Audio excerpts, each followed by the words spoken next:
پانی جو میرے پنجاب کے کسان کا حق تھا اس کو سیاست کی نظر کر دیا گیا. پنجاب کے عوام مشکل میں ہیں, سیلاب کے اندر پھنسے ہوئے ہیں, اور باہر سے جب کوئی بیٹھ کے پنجاب کے عوام کے اوپر بات کرے گا تو مریم نواز شریف جواب دے گی. مریم نواز شریف کیوں معافی مانگے؟ معافی وہ ترجمان مانگے جنہوں نے پنجاب کے عوام پہ آئی ہوئی آفت کے دوران پنجاب کے عوام پر تنقید کی, سیاست کی. اور مریم نواز نے اگر جواب دیا تو اپنے لوگوں کا جو حق ہے اس کے لیے اس نے آواز بلند کی لی, اور اس کے لیے مریم نواز شریف کبھی معافی نہیں مانگے گی. مریم نواز شریف کبھی معافی نہیں مانگے گی. بات کرو گے تو جواب ملے گا اور زوردار ملے گا. وزیر اعلیٰ پنجاب ڈٹ گئی. کہا پنجاب میں مصیبت آئی تو ایک صوبے نے غلط تنقید کی. BISP غریب لوگوں کا ڈیٹا ہے, مجھے سیلاب متاثرین کا ڈیٹا چاہیے تھا. کہتے ہیں عالمی امداد کیوں نہیں مانگتے؟ جب عوام کا پیسہ عوام پر خرچ کرنا ہو تو ہاتھ پھیلانے کی ضرورت نہیں پڑتی. سیلاب آیا تو پنجاب کے زخموں پر نمک چھڑکا گیا. لاہور میں الیکٹرک بسز کے منصوبے کی افتتاحی تقریب سے خطاب میں کہا کہ جب کسی صوبے پر کوئی تکلیف آتی ہے تو کیا ہم الزامات لگاتے ہیں؟ خیبر پختونخوا میرے مخالف کا صوبہ ہے, لیکن کلاؤڈ برسٹ ہوا تو پنجاب نے فوری مدد کی. پیپلز پارٹی کو بتانا چاہتی ہوں کہ مجھے الزامات پر دکھ ہے. پنجاب میں جب سیلاب آیا تو پریس کانفرنسز ہو رہی تھی. میں نہیں چاہتی کہ لوگ کہیں مریم نواز صرف لاہور کو ترقی دیتی ہے. لاہور میں دی گئی سہولتیں پورے پنجاب میں دیں گے.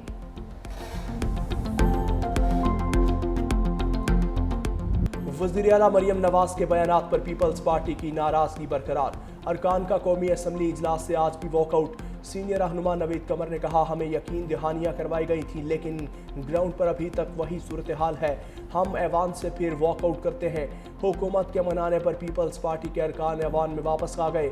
نائب وزیر اعظم اسحاق ڈار نے کہا ایک دوسرے پر الزام تراشی کسی کے لیے بھی فائدہ مند نہیں. دونوں جماعتوں کے درمیان گولہ باری اور جوابی گولہ باری روکنا ہوگی. اسحاق ڈار کی تقریر کے دوران اپوزیشن ارکان کے فلسطین کا سودا نامنظور کے نعرے. اپوزیشن ارکان نے کہا کہ سعودی عرب کے ساتھ معاہدے سے پہلے پارلیمنٹ کو اعتماد میں نہیں لیا. فلسطینی عوام کو پوچھے بغیر کوئی معاہدہ قابل قبول نہیں. حکومت فوری طور پر گلوبل سموتھ فلوٹیلا واقعے پر اقدامات کرے.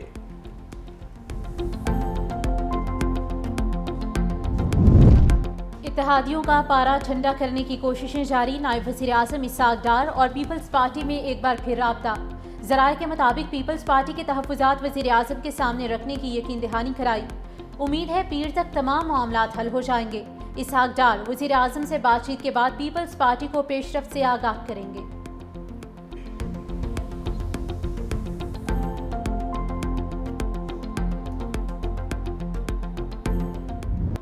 غزہ امن معاہدے میں شامل 20 نکات ہمارے نہیں, ڈرافٹ میں تبدیلی کی گئی. میرے پاس ریکارڈ موجود ہے. نائب وزیر اعظم اسحاق ڈار کا قومی اسمبلی میں خطاب.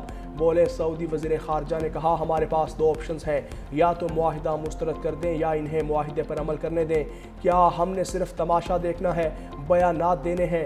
معاہدہ مسترد کرنا اسرائیل کو جارحیت کی اجازت دینے کے مترادف ہوگا. پاکستان کی ریاستی پالیسی تو فلسطین کا دو ریاستی حل ہی ہے. فلسطینی اتھارٹی اور دیگر ممالک نے مذاکرات کے نکات کو خوش آئند قرار دیا. غزہ میں مکمل جنگ بندی اور تعمیر نو کی ضرورت ہے. مسئلہ فلسطین پر پاکستان کی وہی پالیسی ہے جو قائد اعظم کی تھی, اس میں کوئی تبدیلی ہوئی اور نہ ہوگی. مزید کہا سعودی عرب کے ساتھ دفاعی معاہدہ بہت اہم ہے. اللہ نے ہمیں حرمین شریفین کے محافظوں میں شامل کیا. کئی ممالک نے پاکستان سے معاہدے کی خواہش ظاہر کی. وہ وقت جلد آئے گا جب پاکستان دوست ممالک کی سربراہی کرے گا. ایک نیا نیٹو. یار شمع کو بات شمع آتی ہے, وہ اندھیرا نظر نہیں آتا تو آ جائے گا نا, آخر میں شمع بھی آ جائے گی. شمع ہی آتی ہے نظر, آپ کو اور کچھ نہیں نظر آتا. جو ڈیلیگیشن جاتا ہے UNG میں, آفیشیل ڈیلیگیشن, اس کے لیے وزیر خارجہ لیٹر آف کریڈنس ایشو کرتا ہے. وہ لیٹر میں نے سائن کیا, اس میں یہ نام نہیں تھا یہ جو فرما رہے ہیں. وہ اسپیچ رائٹر کا جو 5-6 کا جو گروپ ہے جو اس ٹائپ کی چیزوں کو ہینڈل کرتے اس میں تھا, لیکن وہ میں سمجھتا ہوں کہ ان کے ان یوزول کنڈکٹ جو انہوں نے کیا ان کو نہیں کرنا چاہیے تھا. قومی اسمبلی میں شمع جنیجو کی گونج. PTI رہنما شاہد خٹک نے پوچھا کہ اقوام متحدہ میں شمع جنیجو کیا کر رہی تھی. اسحاق ڈار نے طنز کیا آپ کو دن اور رات میں صرف شمع نظر آتی ہے. واضح کیا کہ لیٹر آف کریڈنس میں شمع جنیجو کا نام نہیں تھا. وزیر اعظم کی تقریر لکھنے والوں اور دیگر لوگوں میں شمع جنیجو شامل تھی. شمع جنیجو نے غیر ذمہ دارانہ بات کی جو ان کو نہیں کرنی چاہیے تھی۔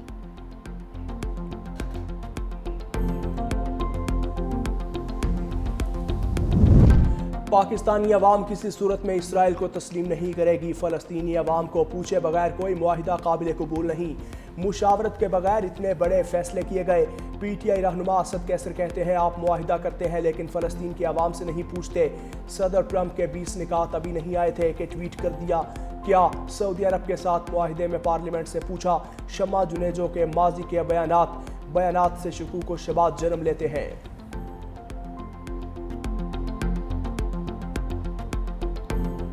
اسلام آباد پریس کلب پر پولیس کے حملے کے خلاف صحافیوں کا پریس گیلری سے واک آؤٹ۔ وزرائے مملکت طلال چودھری اور عقیل انجم صحافیوں کو منانے پہنچ گئے۔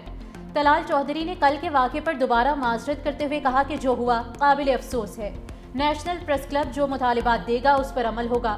پریس کلب کے بغیر ہم ادھورے ہیں۔ وزیر اعظم شہباز شریف کو بھی اس واقعے پر مکمل بریفنگ دی گئی۔ دوسری جانب اسلام آباد پریس کلب واقعے کے خلاف ملک بھر میں صحافی سراپا احتجاج۔ پریس کلبز پر سیاہ پرچم لہرا دیے گئے۔ حکومت سے ذمہ داران کے خلاف کارروائی کا بھی مطالبہ۔ صدر لاہور پریس کلب ارشد انصاری نے کہا کہ اگر حکومت نے روش نہ بدلی تو ملک بھر کی صحافی برادری احتجاج کرے گی۔ ہمیں دیوار سے لگانے کی کوشش ناکام ہوگی۔ وزیر مملکت طلال چودھری نے ایمل ولی خان کو نشانے پر رکھ لیا۔ میڈیا سے گفتگو میں کہا ایمل ولی نے مشہوری کے لیے غیر ذمہ دارانہ بیانات دیے۔ آسمان کی طرف تھوکنا ان کی عادت ہے۔ آپ کی قابلیت کا سب کو پتہ ہے۔ ایزی لوڈ والے اب بات کرتے ہیں۔ پاکستان کی کامیاب ڈپلومیسی کی 80 سالوں میں مثال نہیں ملتی۔ فیلڈ مارشل ذاتی شوق کے لیے دورے نہیں کرتے۔ قومی مفاد کے معاملے پر کوئی سیاست نہیں ہونی چاہیے۔ مزید کہا صحافیوں نے قومی اسمبلی اجلاس کا بائیکاٹ ختم کر دیا جس پر ان کا شکر گزار ہوں۔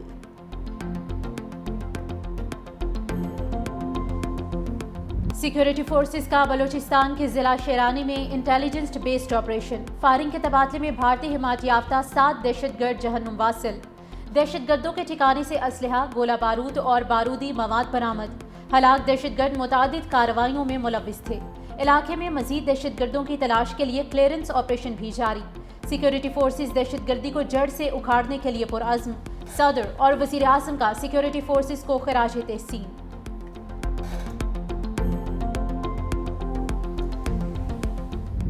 آزاد کشمیر میں مذاکرات کا دوسرا دور جاری۔ قبل ازیں وفاقی وزراء اور عوامی ایکشن کمیٹی کے درمیان مذاکرات کا پہلا دور مکمل ہوا جو 2 گھنٹے جاری رہا۔ حکومتی مذاکراتی ٹیم کے رکن وزیر مملکت طارق فضل چودھری نے کہا کہ حکومتی موقف کے مطابق کشمیری عوام کے حقوق کی مکمل حمایت کی جاتی ہے اور ان کے زیادہ تر مطالبات جو عوامی مفاد میں ہیں پہلے ہی منظور کر لیے گئے۔ تاہم باقی چند مطالبات کے لیے آئینی ترامیم درکار ہیں جن پر بات چیت جاری ہے۔ تشدد کسی مسئلے کا حل نہیں اور امید ظاہر کی ہے کہ ایکشن کمیٹی تمام مسائل کو پرامن مکالمے کے ذریعے حل کرے۔ دوسری جانب اسلام آباد پولیس کے مزید 1000 اہلکار آزاد کشمیر بھجوانے کی تجویز۔ اسرائیل نے گلوبل فلوٹیلا کے 4 اطالوی کارکنوں کو ڈی پورٹ کر دیا۔ اسرائیلی حکام کا کہنا ہے کہ دیگر ارکان کی ملک بدری کے لیے کام جاری ہے۔ اسرائیل نے فلوٹیلا کی آخری کشتی میرینیٹ کو بھی قبضے میں لے لیا۔ پولینڈ کے جھنڈے والی کشتی میں 6 افراد سوار تھے۔ 450 گرفتار افراد جیلوں میں قید ہیں۔ تحویل میں لی گئی کشتیاں اشدود بندرگاہ منتقل۔ سابق سینیٹر مشتاق احمد، سماجی کارکن گریٹا تھنبرگ اور نیلسن منڈیلا کے پوتے سمیت تمام افراد کو یورپ ڈی پورٹ کیا جائے گا۔ کئی ممالک کا اسرائیل سے گرفتار کارکنوں کے حقوق کا احترام کرنے کا مطالبہ۔ پاکستان نے اپنے شہریوں کو رہائی سے متعلق اقدامات شروع کر دیے۔ ترجمان دفتر خارجہ کا کہنا ہے کہ پاکستان اسرائیل کو تسلیم نہیں کرتا، اس لیے دیگر شراکت داروں کے ساتھ مل کر کام کر رہے ہیں۔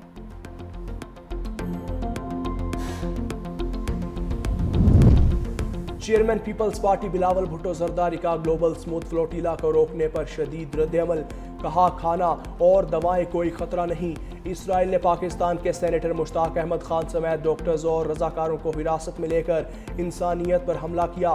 بلاول بھٹو کا حراست میں لیے گئے تمام افراد کی رہائی کا مطالبہ۔ غزہ کے لیے انسانی راہداری اور فلسطین کے لیے انصاف کا بھی مطالبہ۔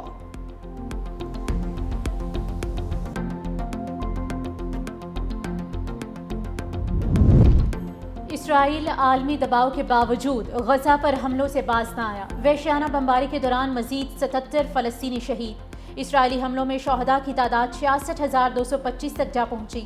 اسرائیل کی اہل غزہ کو انخلا کی آخری دھمکی۔ صفاق صہیونی وزیر دفاع نے کہا کہ جو بھی شہری غزہ میں باقی رہا اسے دہشت گرد یا دہشت گردی کا حامی تصور کیا جائے گا۔ 1 ماہ کے دوران 4 لاکھ فلسطینی گھر بار چھوڑ کر۔ 7 جنگیں ختم کروا چکا، غزہ میں جنگ ختم ہوئی تو یہ 8ویں جنگ ہوگی۔ امریکی صدر ڈونلڈ ٹرمپ مشرق وسطیٰ میں امن کی بحالی کے لیے پر امید۔ کہا ایسا لگتا ہے 3000 سال بعد مشرق وسطیٰ کا مسئلہ حل ہو سکتا ہے، ہم غزہ میں مکمل امن حاصل کریں گے۔ ترجمان وائٹ ہاؤس کیرولین لیوٹ نے کہا صدر ٹرمپ غزہ امن منصوبے پر حماس کے رد عمل کے لیے سرخ لکیر کھینچیں گے۔ امید ہے حماس غزہ امن منصوبہ منظور کر لے گا۔ دوسری جانب حماس کے سیاسی بیورو کے رکن محمد نزال کا کہنا ہے صدر ٹرمپ کے غزہ منصوبے کا جلد جواب دیں گے، غیر مسلح ہونے کی شرط کسی صورت قبول نہیں۔ اسرائیل نے اسموتھ فلوٹیلا کو روک کر ثابت کر دیا کہ وہ غزہ میں قحط جاری رکھنا چاہتا ہے۔ ایمنسٹی انٹرنیشنل کا رد عمل۔ ایمنسٹی انٹرنیشنل نے فلوٹیلا کے خلاف آپریشن کو سنگین کارروائی قرار دیتے ہوئے کہا کہ اسرائیلی حکومت کا فلوٹیلا روکنے کا مقصد نسل کشی کے خلاف آوازیں دبانا ہے۔ دوسری جانب انروا چیف فلپ لازرینی کا کہنا ہے کہ اسرائیل غزہ شہر میں بڑے پیمانے پر قتل عام کی تیاری کر رہا ہے۔